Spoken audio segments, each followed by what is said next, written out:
ربنا على النور المبين أحمد المصطفى سيد المرسلين وعلى آله وصحبه أجمعين وعلى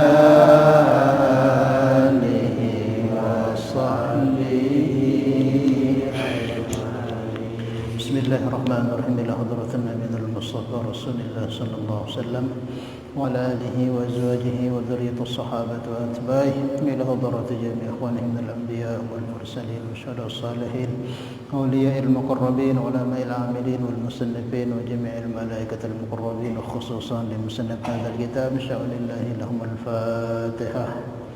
بسم الله الحمد لله إياك نعبد وإياك نستعين الصراط المستقيم صراط الذين أنعمت عليهم. Kita lanjutkan mudzakarah kita. Insyaallah malam ini kita masuk ke pembahasan rukun salat yang ke-7, yaitu i'tidal. Mungkin kita akan bahas dua di sini, i'tidal sama sujud. Yang lalu sudah kita bahas mengenai ruku. Bagaimana tata cara ruku yang benar itu, batasan mana dikatakan orang itu bisa dikatakan ruku yang sempurna gimana, sudah kita bahas minggu yang lalu. Nah, sekarang kita lanjutkan pembahasannya, yaitu mengenai bahasan rukun salat yang ke-7, yaitu was-sabi'u ar-raf'u minar ruku'i, yaitu bangkit dari ruku. Maksudnya i'tidal. Selepas kita ruku itu bangkit dari ruku, itu namanya i'tidal. Nah, i'tidal itu juga hukumnya rukun salat. Maka kalau tidak kita kerjakan, maka bisa salat kita nggak benar, nggak sah, karena kita meninggalkan rukun. Jadi rukun ini ibarat kepala. Syarat sama rukun salat ini ibarat kepala. Ibarat kepala. Kalau syarat salat nggak terpenuhi dan juga rukunnya nggak dikerjakan, maka ibarat orang nggak punya kepala, nggak akan bisa dikatakan manusia. Orang nggak punya kepala nggak akan bisa dikatakan manusia. Namun dengan dia berdua masih bisa dikatakan manusia. Banyak orang-orang yang buntung tangannya, buntung kakinya, masih bisa hidup. Tapi kalau orang putus kepalanya, wah, tidak akan ada orang bisa hidup tanpa kepala. Nah, gitulah posisi rukun ini, rukun yang 17 sama syarat yang disempurnakan sebelum sholat itu, seperti menutup aurat, suci dari hadas itu.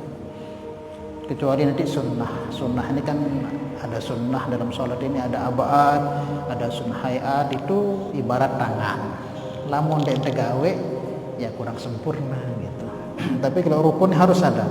Maka orang kok tidak bangkit dari ruku itu tidak dikerjakan, nah, maka tidak sah dia punya salat.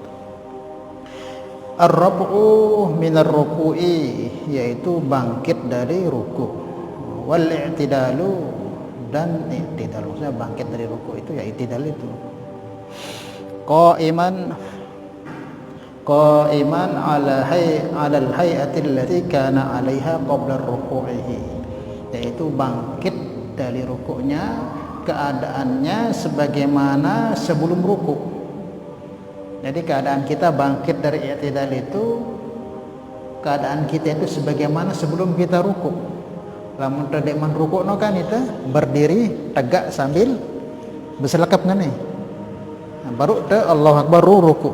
Nah, ketika bangkit dari ruku itu juga posisi kita seperti sebelum ruku. Bagaimana?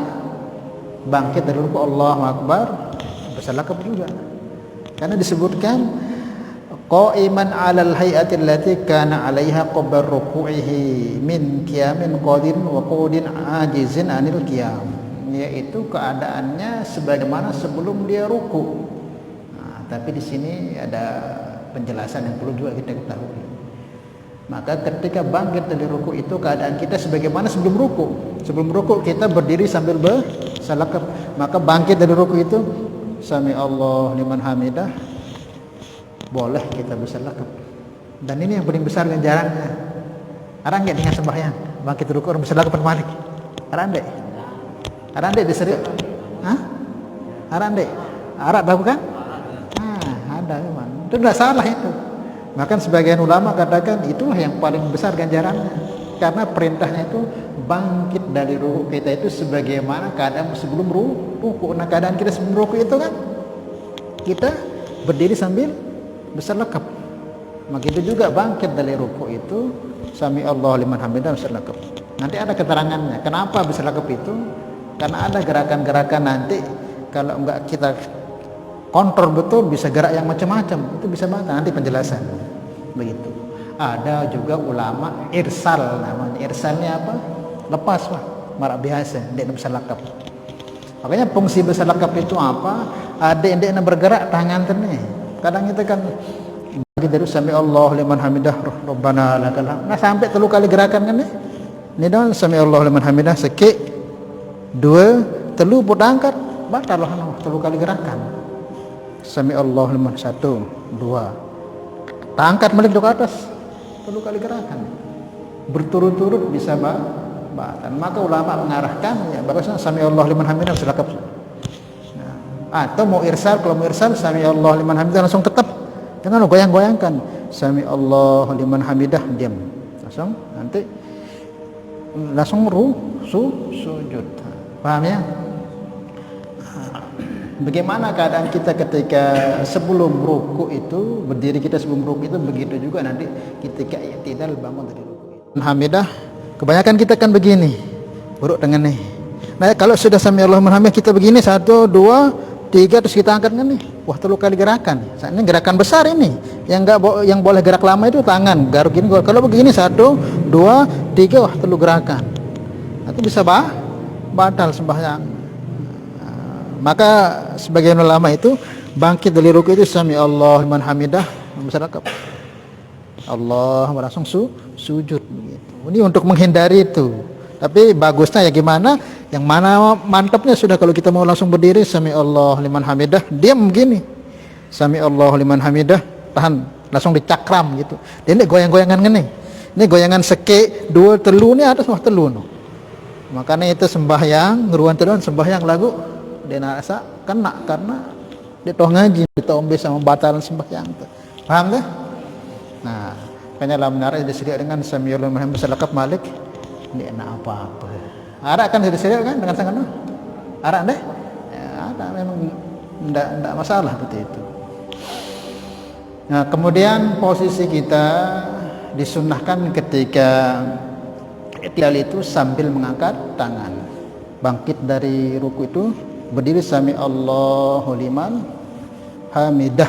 Jadi dahnya itu pas di tangan. Jadi, ini kan apa wong am detekno? Sami Allahu liman hamidah. Dahnya itu posisi tangan oleh tendek sami Allahu liman hamidah. Itu kena dah.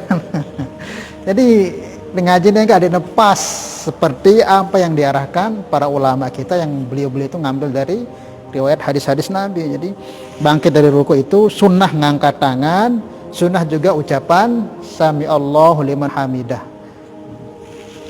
Sami Allahu liman hamidah. Dah akhir dah itu wale ne ndek sami Allahu liman hamidah. Ya bau doang lagu sak temelir kan seperti arahan Nabi sallu kama raaitumuni rabbana lakal hamdu atau rabbana walakal hamdu. Boleh ditambah wawna boleh. Misal sami Allahu liman hamidah rabbana lakal hamd boleh. Atau boleh rabbana walakal hamd ditambah juga waw boleh. Hamd gitu. Ini kelihatannya sepele biasa, tapi ini yang menjadikan ganjaran pahala kita itu besar, dan inilah yang diinginkan oleh Allah dalam salat kita itu. Karena salat itu inna salata kanat 'alal mu'minina kitaban mauquta, sudah ketentuannya sudah ada, caranya sudah ada, waktunya sudah ada, dendek tekadu pijak salat milih-milih mesa. Sehingga ya ada walakal hamdu. Walakal hamdu di dhammah akhirnya ya. Paham deh? Jadi sunnahnya ketika i'tidal itu keadaan kita sebagaimana sebelum ruku itu. Boleh diberselekap kalau memang khawatir nanti takut gerakan lebih, atau boleh sudah lepas lagu langsung jadi gerakan anu. Sami Allahu liman hamidah, langsung lepas nih, tahan deh. Itu sunnahan karena Malik Rabbana lakal hamdu, entah imam, entah makmum, entah salat sendiri. Tapi untuk imam itu disunahkan mengeraskan, dan sama mukabbir disunahkan mengeraskan juga ucapan Rabbana lakal hamd. Sama mukabbir ini lah mulai itu jarang narak melalui Masjidil Haram kan, ketika imam itu manggil Sami Allah Rabbana walakal hamd, mukabbir dari mana? Karena supaya didengar oleh yang lain bahwa imam sudah berdiri, namanya mukabbir. Lamun itu kan dinara. Mukabbir no penyambung lisannya imam yang ada di belakang imam itu. Kan di Mekah itu kan, di Madinah itu ada itu kan. Ada yang ngelanjutin ucapannya imam gitu. Nanti imam bilang Sami Allah, maka dia lebih keras lagi Sami Allah. Kan orang banyak, sampai ke pasar-pasar itu ada orang sholat di situ, mesti ditambah mukabbir. Nah, mukabbir disunahkan mengkeraskan suara dan juga imam. Tapi kalau kita makmum ya Rabbana lakal hamdu ya kecil-kecil saja. Paham deh? Itu ruku. Ya, wal i'tidalu qa'iman ala hayati allati kana 'alaihi qabla ruku'i min qiyamin qadirin, dari orang yang mampu berdiri, wa qu'udi ajizin, dan bagi orang yang lemah untuk berdiri sehingga sholatnya dengan duduk. Orang yang sholat duduk juga itu sunnah. Sunnah dia untuk ruku. Misal kita ini sakit, yang ini misalnya tidak bisa berdiri misal contoh, maka ruku ya gimana rukunya ya nunduk aja sedikit gitu. Nanti bangunnya ya sudah Sami Allah liman hamidah gitu. Paham ya? Tetap ruku walaupun orang itu sholatnya dengan duduk. Nggak boleh dia sholat duduk nggak ada rukunya, nggak sah. Ruku saja semampunya, cuman nanti posisi ruku sama sujud agak lebih bawah sujud, seperti orang sujud di kursi, sholat di kursi misalnya. Jangan sampai keadaan ruku sama sujudnya sama. Bisa nggak sah nanti. Posisi misal kita sujud di kursi, maka harus keadaan sujud itu lebih bawah. Misalnya kita ruku nih, minal jinnati wan nas, Allahu akbar, ruku. Sami Allah liman hamidah, kalau sujudnya agak lebih bawah lagi posisi badannya, jangan sama, apalagi malah sujudnya tambah atas, rukunya tambah bawah, tambah salah lagi. Paham deh? Ini dengan sembahyang duduk lek kursi, maka nanti lamun ruku ngenewah posisi badan, lamun sujud agak bawaan malik, karena sujud ini posisinya lebih bawah. Malah misal lamun ruku ngenewah, sujud agak bawaan malik ini. Nah, sehingga kelihatan rukun itu beda, jangan sampai sama antara rukun dengan sujud, apalagi sujudnya lebih atas lagi. Nah, nanti bisa-bisa nggak benar, paham ya? Kemudian wasaminu, dan yang ke-8 at-tuma'ninatu, yaitu tuma'ninah. Tuma'ninah ini apa? Ya beristirahat sebentar ketika bangun dari ruku. Sami Allah liman hamidah, Rabbana lakal hamd, diam juga sebentar, dia ini langsung Sami Allah muncakkan itu tidak boleh. Tuma'ninah itu as-sukunu ba'dal harakah, yaitu tenang selepas bergerak dari setiap rukun. Jadi ruku dia ini langsung tidak ruku dulu seukuran terbaca 3 kali subhanallah minimal sekali. Bangkit dari ruku Sami Allah liman hamidah, dia ini langsung sujud, nantah juga seberak mana-mana terbaca Rabbana lakal hamd, dia langsung bangkit ruku langsung manuk nyobot no. Nah, sehingga tidak sah nanti sembahyang. Seperti yang kemarin yang katakan, banyak orang yang sholat tapi sholat nggak diterima karena itu nggak diperhatikan tumakninahnya. Nabi dulu pernah lihat seorang sahabat sholat, berapa kali Nabi suruhnya sholli fa innaka lam tusolli, sholat lagi, yang belum sholat lagi, ya sudah saya sholat. Nah, bagaimana sholatmu? Dia sholatnya cepat-cepat, tidak sah sholatmu itu kok sholat kayak begitu itu. Maka dalam Fadhil Amal kan disebutkan seburuk-buruk pencuri itu siapa? Pencuri ketika sholat. Siapa mereka? Orang yang tidak sempurna ruku sujudnya, dek mantapeng ruku nuhan tayak, dek man tagak berdiri nuhan sujudnya, pencuri dalam sholat itu. Orang mencuri di luar sholat aja sudah ngeri, apalagi dalam sembahyang. Kalau dekat dengan mencuri si Nabi itu sangat-sangat buruk sekali itu. Kebanyakan kita itu dek man tepeng toluk semangat tersujud wah tangkat, dek man tepeng teruku burun tepeng sekali wah ngangkat, dek man tepeng terberdiri wah sujud. Nah seperti ini namanya mencuri dalam sholat. Ini sangat-sangat membahayakan untuk sholat kita. Bisa-bisa nggak sah karena tumakninah itu rukun. Beristirahat sebentar di setiap gerakan sholat itu namanya tumakninah, itu hukumnya rukun di kitab ini yang kita baca, sebagaimana yang disebutkan oleh Imam An-Nawawi dalam kitab tahqiqnya. Beliau menjadikannya rukun sendiri. Tumakninah itu istirahat seberak setiap gerakan, habis setiap gerakan dari setiap rukun. Ditekan was di narak rukun. Minimal ketika sujud baca satu kali subhana rabbiyal a'la, kalau sempurna 3 kali. Kemudian ketika ruku subhanallah azim sekali, kalau sudah sempurna 3 kali. Ketika berdiri jangan langsung sami Allah liman hamidah, bentar duduk sukar Rabbana lakal hamd, jadi langsungan. Nanti malah sholat kita ini diancam fawailul lil musallin. Kemudian selanjutnya at-tasi'u yang ke-9 as-sujudu sujud. Ya, sujud ini yang agak panjang pembahasan ini. Marrataini bi kulli rakaatin, 2 kali dalam setiap rakaat. Jadi setiap rakaat kita sholat itu ada 2 kali sujud. Kalau sholat kita itu subuh 2 rakaat berarti 4 kali sujud. Kalau tadi kita maghrib ya tadi berarti berapa kali sujud? 6 kali sujud. Kalau subuh, zuhur, asar itu 4 rakaat berarti 8 kali sujud. Karena setiap rakaat itu ada 2 sujud. Sujud pertama kemudian sujud kedua. Marratain bi kulli rakaah wa aqalluhu mubasharatu ba'dil jabhatil musalli mawdi'a sujudihi minal ardi aw ghairiha. Yang paling sedikitnya sujud ini yaitu meletakkannya seseorang itu ke wajahnya ke bumi. Letakkan sedikit sudah.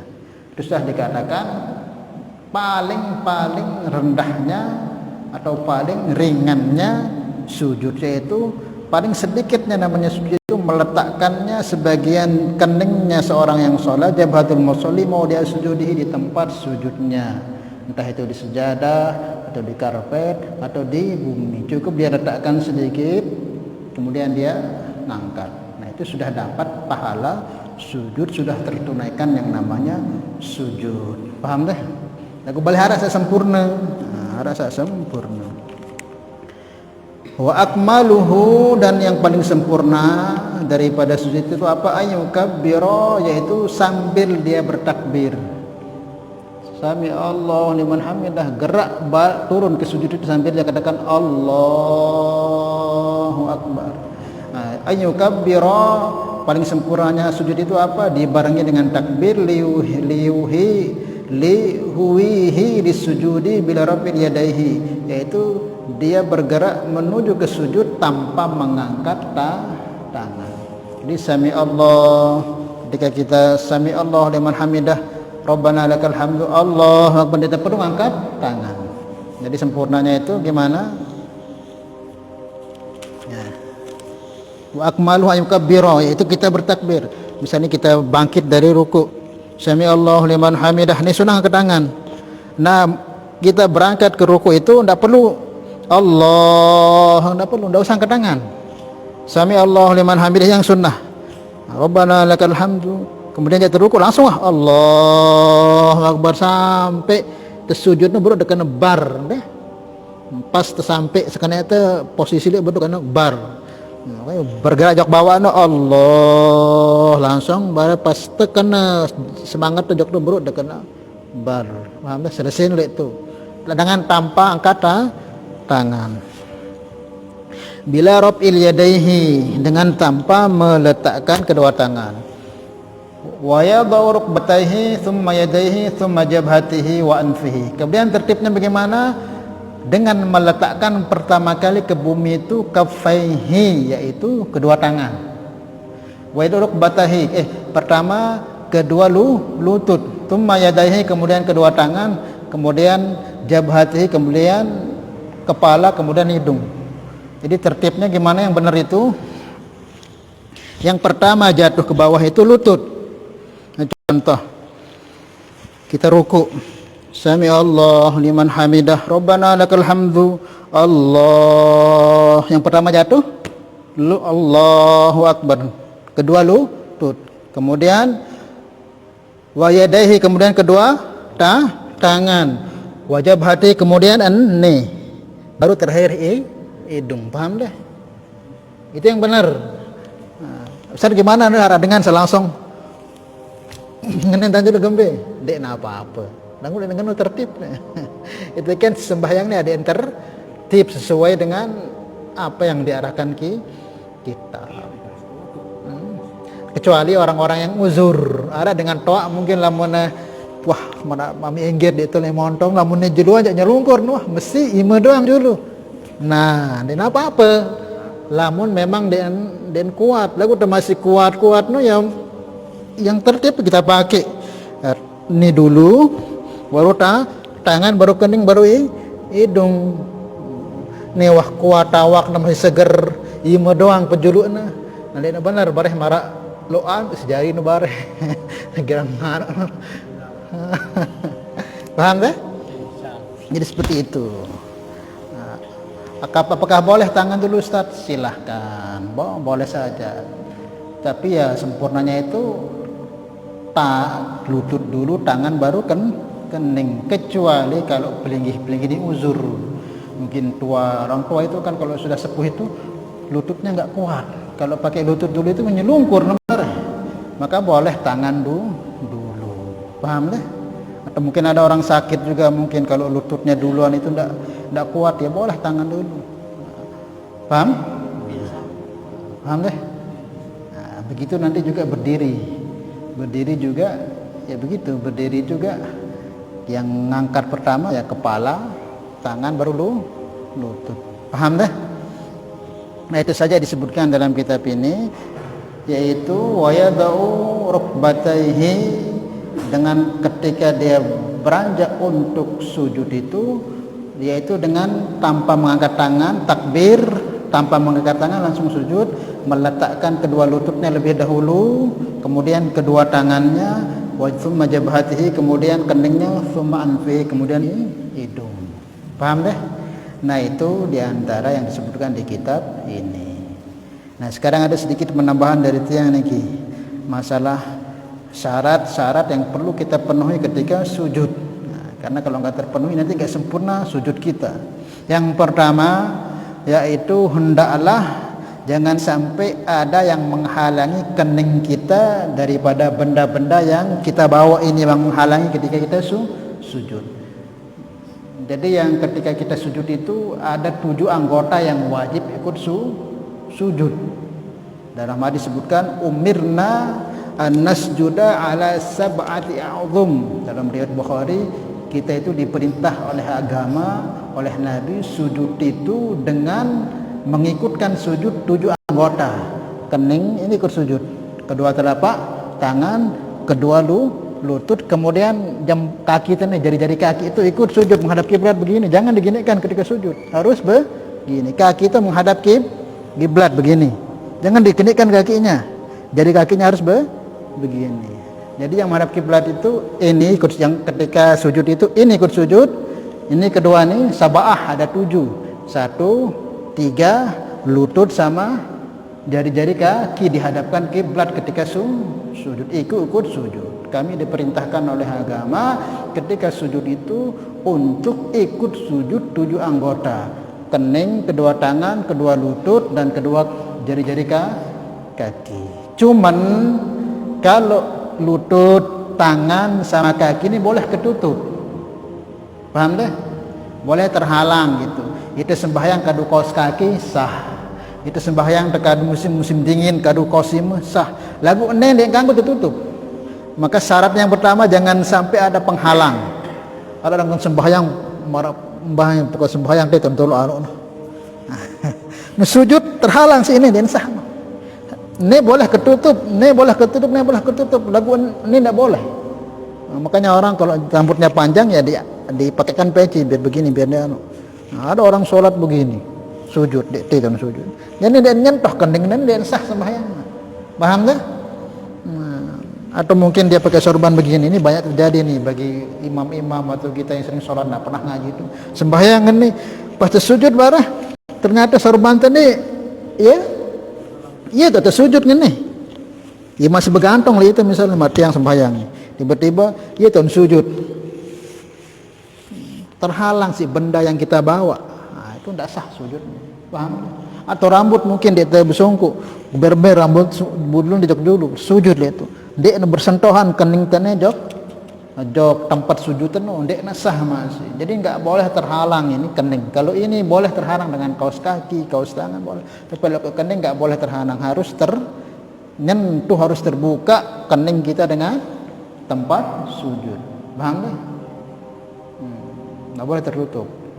Maka peci agak di atas kan. Kalau rambut diikat dia. Maksud kita gondrong ya, enggak apa-apa diikat sudah.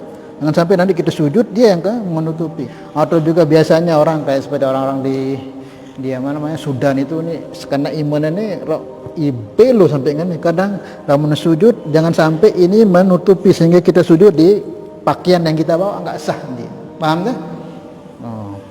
Itu yang pertama, jangan sampai terhalang kening kita dari tempat sujud kita. Kemudian yang kedua apa? Yaitu tangkis ini posisi kepala lebih rendah daripada pantat. Jadi sujud kita ya otomatis kepala lebih rendah dari pantat. Jangan sampai sejajar kok orang sujud. Makanya kita sujud ini terutama ketika sholat duduk. Kalau sholat duduk itu jangan disamakan antara walaupun terduduk tetap posisi sujud lebih bawah ketimbang ruku. Misalnya begini, ketika ruku tidak apa-apa begini sedikit. Dia kita sujud agak ditambah lagi ke bawah. Kalau sepada doan dengan ruku sujud nan dinar bedana gerakna sami Allahu liman hamidah sujud juga ngene dia sah. Paham deh keterutama sepuh-sepuh ini sholat sambil duduk atau kadang di kursi itu mesti posisi ruku agak lebih ditekan ke bawah. Itu seperti itu. Tangkis agak harus posisi kepala lebih rendah daripada pantat dan badan. Namun kok barang dengan sujud harus karena kita sujud ini kan memposisikan semua apa yang kita miliki termasuk kepala ini kehormatan kita yang paling inti kepala ini itu kita letakkan lebih tinggi dari pantat kita ini menunjukkan kehambaan kita letakkan perkara yang paling murah kepala ini lebih tinggi dari pantat di saat kita sujud. Kenapa? Memang seperti itulah supaya kita ini paham bahwa kita ini tidak ada apa-apanya di hadapan Allah sehingga pantat lebih tinggi dari kepala supaya kita ngerti lihat dulu bisa dari 5 menit. Paham ya? Harus posisi pantat lebih tinggi daripada kepala ketika sujud. Terkhusus yang sholat sambil duduk ada di kursi harus diperhatikan, harus posisi sujudnya lebih bawah ketimbang posisi rukuknya. Kemudian apa? Agak ditekan, jangan cuman buruk lepas ditekan. Memang sujud itu dek tak apa bermaksud supaya bertindel itu dek. Banyak kesunahan agak tekan ketika sujud itu agak gimana ya? Memang kita tekan dia sedikit agak tekan. Dia ini marah teipoh sujud bro centelkan sekecil marah harus tapi yang beban. Udah harus agak keras memang beban ini. Ndek tak pati ingin ada yang bidang lihat dia berleparan ahli sujud ndek. Memang seperti itu. Nah bidang urusan bidang ndek itu ya terus serah lain yang penting disunnahkan supaya kesempurnaan sujud kita itu kita agak tekan dia. Paham deh? Seperti itu. Ditekan sedikit. Ukurannya gimana? Ukurannya seumpama ada kapas ditaruh di situ, kita sujudi maka kapas itu akan lekok dia, lekok. Saking kerasnya kita sujud itu. Dia ini sekedar nyelontok, marah itu ipoh sembahyang. Marah si tahan si iman dan kepala adean, dia ini tahan adean anu. Supaya kita betul-betul di hadapan Allah itu seperti itu. Dia ini temara gimana seruan di hadapan Allah situ. Dia tebani kena otak tuh. Mencekan sekecet. Aku dendek sesanu lalu baru. Maksudnya ya bebani nih. Dendek tahan si melepas wah sujud gitu. Supaya dendek sekeras lalu ngono. Bara dia dong bara babak jadi. Paham kan? Itu sunnahnya itu. Bukan sunnahnya, ini ketentuannya supaya rukuk kita itu benar. Kemudian apa? Kemudian juga ketika sujud itu, nah ketika sujud itu seperti tadi, yang ikut sujud itu tidak hanya kepala saja, tetapi ikut sujud. Seperti yang terangkan, kening, tangan, kaki sama jari-jari kaki itu menghadap kepada kiblat. Paham ya ini jari-jari kaki? Coba contohin. Jari-jari kaki itu gimana maksudnya? Nah, coba sujud. Nah, kaki itu ditekuk gitu, agak keras. Agak tekan. Nah, seperti itu. Jangan coba ke belakangin. Belakangin kakinya, jari kaki itu dibelakangin. Nah, jangan begitu. Juga ikut sujud jadinya kakinya itu. Dia harus ditebak kakinya aja, jari kakinya. Ikutin ke depan. Nah, namun boja agak kerasan, lebih up. Dan Ustaz naik ni selesainya gembe. Sambil debau dah kadang arah sakit ni apa-apa. Yang penting usaha. Ini wah sehat naik debau nak lagu serjojoran barang bisa enggak sempurna nanti sujudnya, paham? Kaki juga ikut. Namun nak bau selapu ana mana-mana dua lah. Intinya ada seperti itu. Jangan kecuali kalau memang kita ini kaki kita kayak orang tua itu kan sudah enggak bisa dilekuk lagi, ya sudah boleh dia selonjorkan. Tapi kalau kita memang sehat ya harus.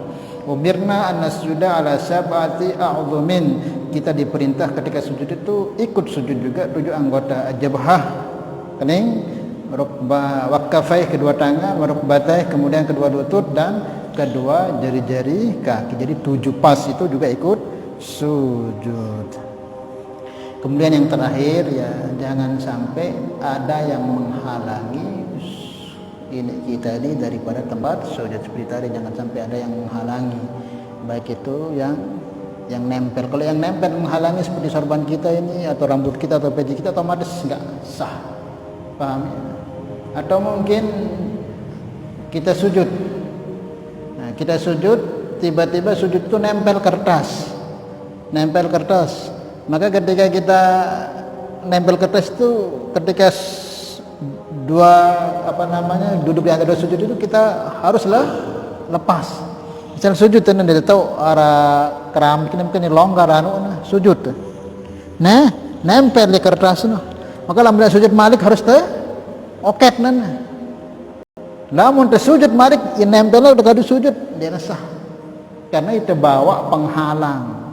Lalu pertama dulu kembali nempel karena dia tahu misalnya di atas sujud Allah, dari ruku Allah kemudian urus sujud, duduk di antara sujud arak nempel itu. Namun tahu nana keras-keras nempel abut nana.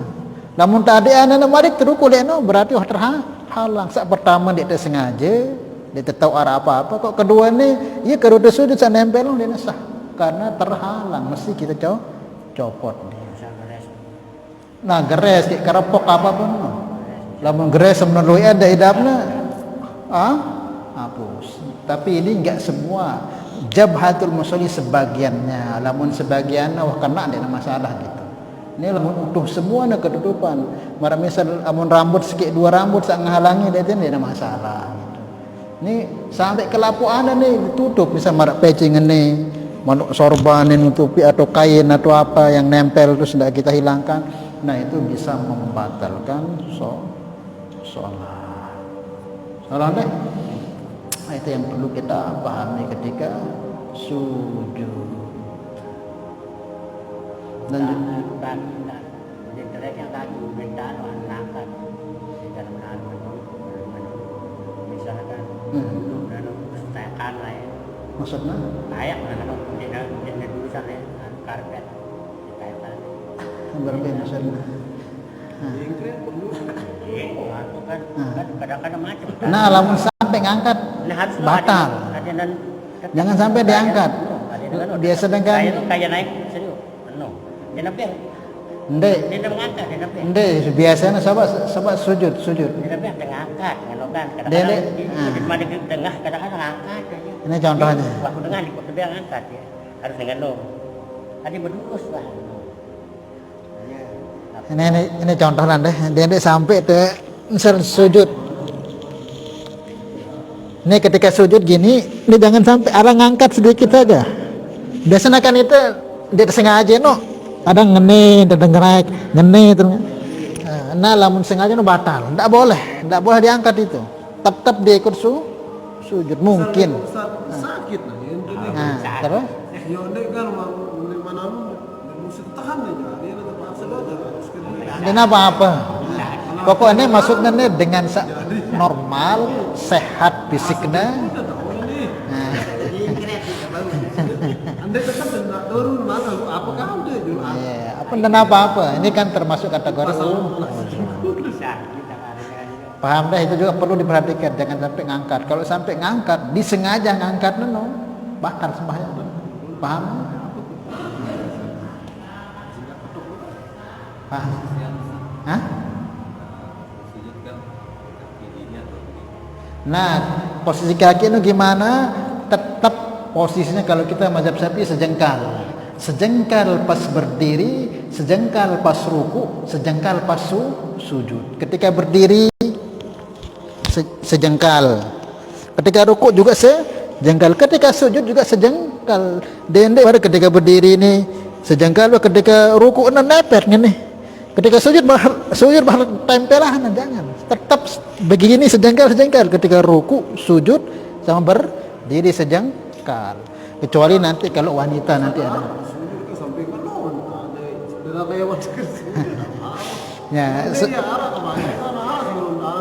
Ya nanti kita bahas, sudah habis waktunya ini. Jadi besok kita lanjutkan masalah sujud.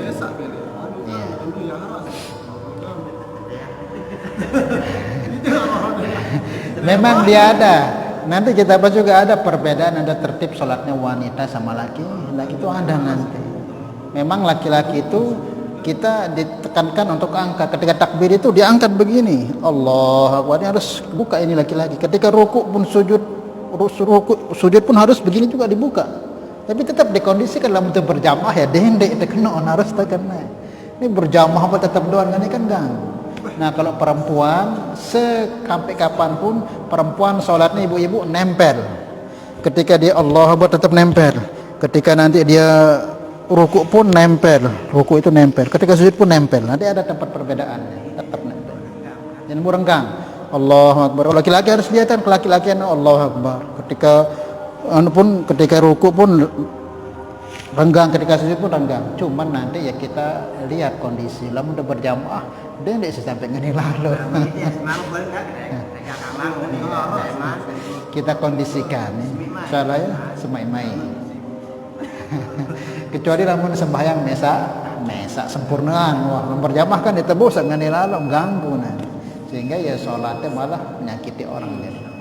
Wallahu a'lam bishawab. Mudah-mudahan yang sedikit ini kita bisa mudah-mudahan. Ada hadhihi al-Fatihah. Bismillah.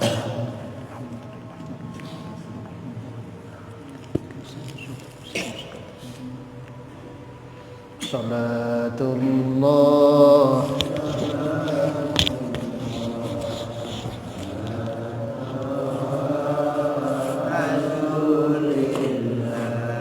Salatullah